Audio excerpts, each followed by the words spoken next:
Today we made so much progress in our AI research. We merged many pull requests and we figured out a very good way to structure new research questions, research tasks. And this is exactly how they do it at OpenAI DeepMind Anthropic. Currently, I'm running research on this large language model. Our goal is to make pre-training of large language model as fast as possible. We already made GPT-1 level model. Our next goal is GPT-2, then GPT-3, 4, 5, etc. And here I have all of these settings, hyperparameters for the large language model, and I want to find the best one that's gonna train to GPT-2 fastest. I'll talk more in detail a bit later for technical audience who want to know more, but I want to show now how well I structured README. Now it's a lot shorter, a lot simpler to understand. And here there is the first research. This is also a very good structure for the research. So replacing Swiglu with squared ReLU, and I measured some improvement, but we need to make sure this is repeatable. This is going to happen again. So there is this improvement, there is this loss, but you can see that loss is actually very similar between them. So we want to actually understand this even deeper. So any of you can come here and then do more research, but I don't want you just start pasting walls of AI generated text, spending 5-10 minutes on this. This is AI research. AI research takes years. It's not something you will just ask Gemini or Claude to do. So don't waste your time if you don't want to spend 2 hours to understand this deeply. Write carefully, code carefully. This is not something that you just tell AI agent to do. It's not going to work. So for example, this pull request, I'm very suspicious. So here I see so much text. Now I see some images is showing some results. I also see a bunch of AI generated text.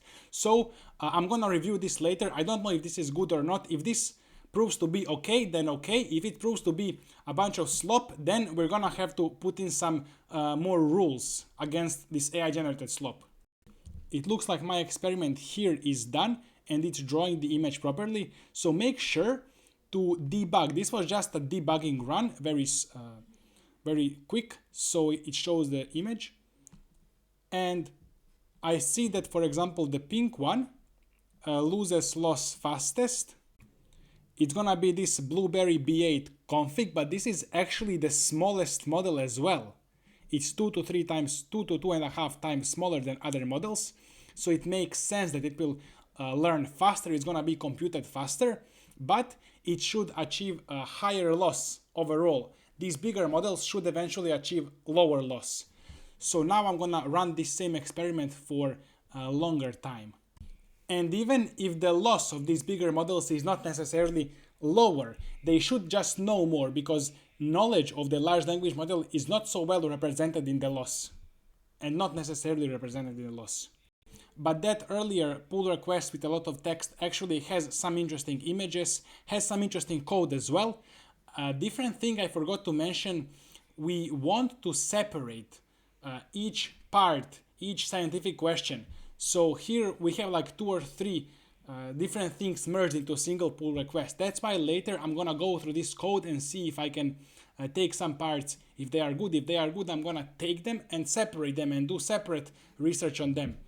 Now, one thing that I don't like here is it's done so quickly and hastily. So many new architectures done in a couple of hours. This tells me that there is no too much human thinking behind this, which may be still good because our LLM is in early stage, so maybe there are some known things that we can fix quickly.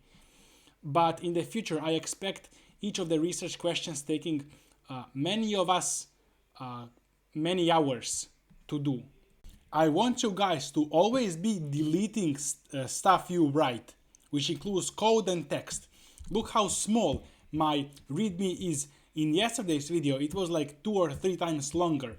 So imagine, I said the same thing in a lot shorter, and now it's a lot higher quality, and you are more likely and it's easier for you to read.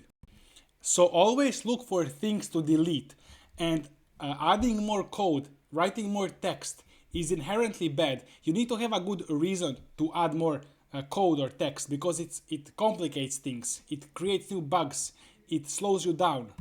So this is my issue with this pull request that's adding Docker support. So it solves some problem, but we add more code, and more stuff is always bad. So for now, I'm thinking, unless people start complaining to me about the issues that this Docker solve, I don't think I'm gonna add a Docker, because it's just more complexity. Somebody needs to understand what this is. It's gonna maybe cause bugs, etc. Or it's just bloat. But I think I will archive and save this somewhere, so later we have this. I think we can save these things, but we will just not put them to the main code that people are working on that's gonna bother people. I'm gonna save them for later somewhere in archive if I need it. Today I improved my documentation so well, and look at this, added 19 lines of code and deleted 95. So I deleted this entire file. Everything is red, so much red stuff, everything is deleted, and now my documentation is so much better. I actually said the same thing, but instead of it being a bunch of AI generated slop, I thought I rewrote everything, and now it's so much better, more concise, and it respects people's time, because I'm literally asking somebody to sacrifice everything else they could be doing in their lives to read my README. So I need to not take it for granted. Here in GitHub Actions, GitHub Workflows, I'm trying to set up this Gemini CLI. It doesn't work right now for some reason. If somebody can bug fix this, this is good. I really like this pull request though. This is very simple, concise. It's not AI generated slop here. The guy wrote it himself. And so I'm gonna look into this. It seems to be targeting just one thing. It's not a bunch of things. So we don't know where improvement comes from. But I'm gonna, if this is good, which it will be, I think, I'm gonna create a new task. Just like I made a task for squared ReLU. I'm gonna create these tasks, convert these pull requests into tasks, and we need to do deeper research on them. And we need to have metrics like ReLU is better than Swiglu when, how, at what time, at what size, at what training time, token length, etc. This is what's gonna allow us to build GPT-2, 3, 4, 5, etc. But I really like this pull request because it's clean, simple, one single idea. It's clean, easy. It's there is no like walls of AI generated slop that not even the person who pasted it read. Instead, even if this doesn't prove to beat the record, we can still do research off of this and find out how to beat the record. It's an interesting idea, or we can even just gain new knowledge and then later use that knowledge with combination with other knowledge to beat the record on LLM pre-training. So if you do this task, for example, ReLU, I think I'm gonna put all tasks into different branches. So from main, there is ReLU, you would do research here and then merge into this branch. I also think that I'm gonna have to structure research tasks, and for now I'm alone and it takes so much time. So if any of you have experience researching, or you can, even if you don't have too much experience, but this is what we need for a task. We need maybe some baseline, a bit of beginning, we need idea, maybe some image, and then some tasks for research that some people may do this one, some other person may do this one. So we need like actual good research questions like this. And so you may help me structure these as well. I think it's way easier to answer these questions here than to come up with this research. So this is more difficult to come up with the questions. If you go here to projects, and there is this building GPT-3, and this is the next one. So here are some of in the backlog, you can see some good ideas. All of these are taken from modded NanoGPT. You can look at that repository. Here, these are all of the records, modded NanoGPT, that they did in LLM pre-training. And this is where I found ReLU, squared, and we also implemented query key norm.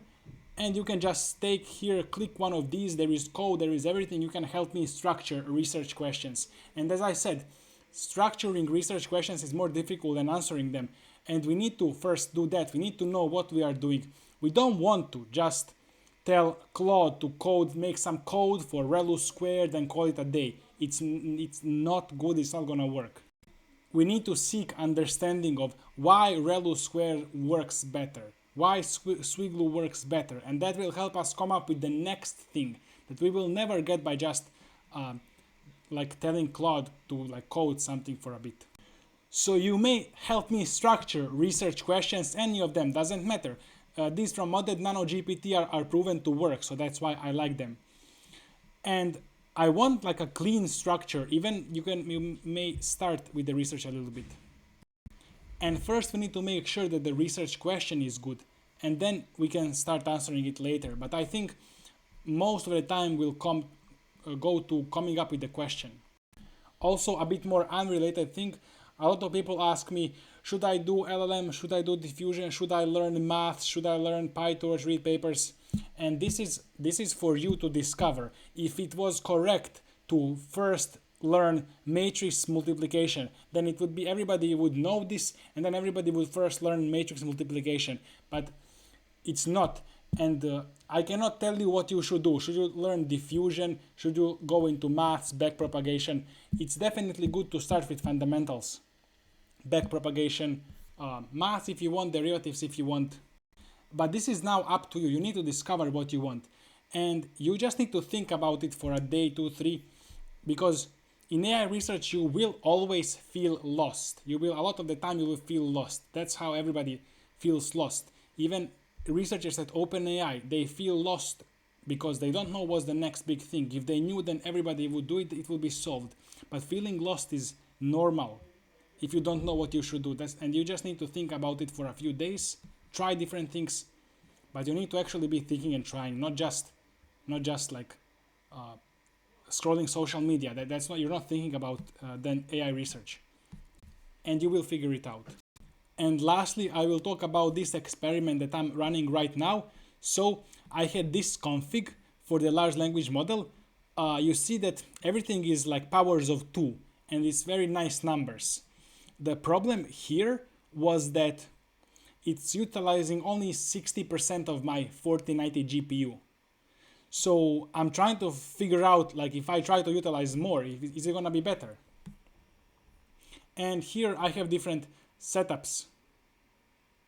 So I double the batch size, but then I need to reduce like number of layers.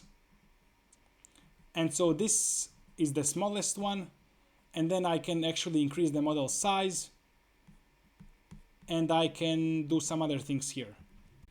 Then I also tried, instead of doubling the batch size, I tried increasing the model size a little bit. So here it's not a power of 2, but I think this is multiple of 64. You do want to have multiples of 64. It's gonna be fast if you can.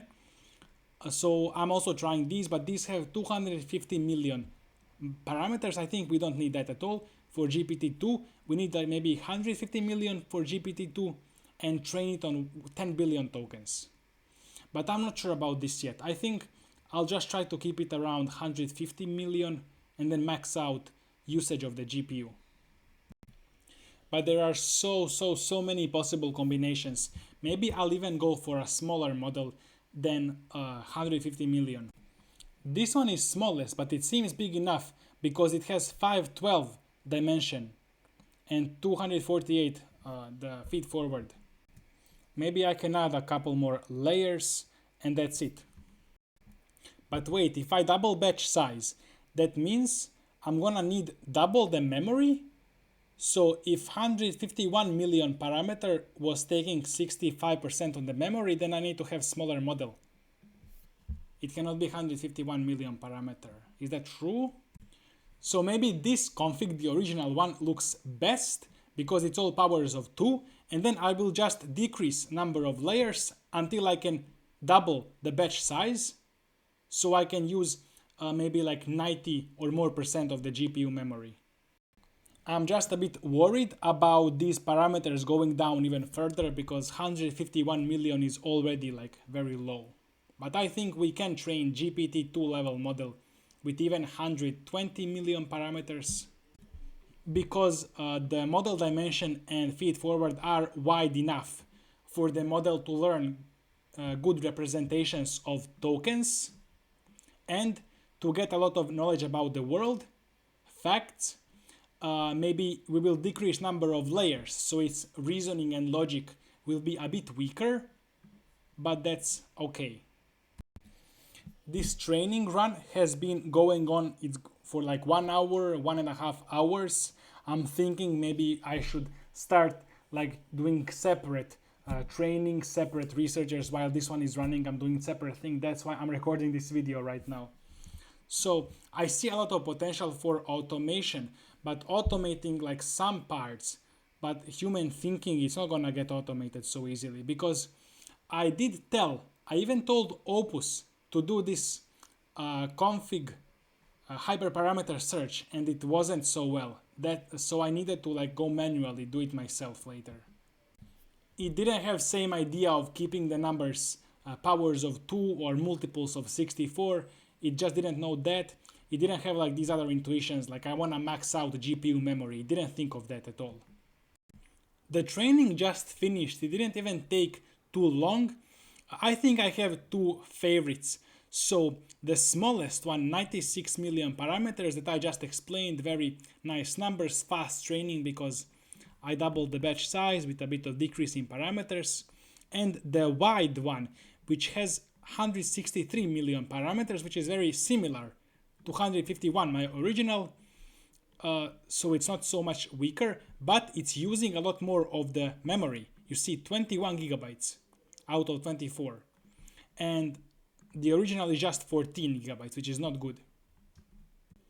I think I will go with the smallest one because it's just training faster. It will let me iterate faster. If it proves to be not so good, then we can go with the a bit bigger one as well later.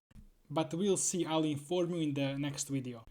Join my school to become AI researcher. You have all of these courses, 7 days free trial, link below.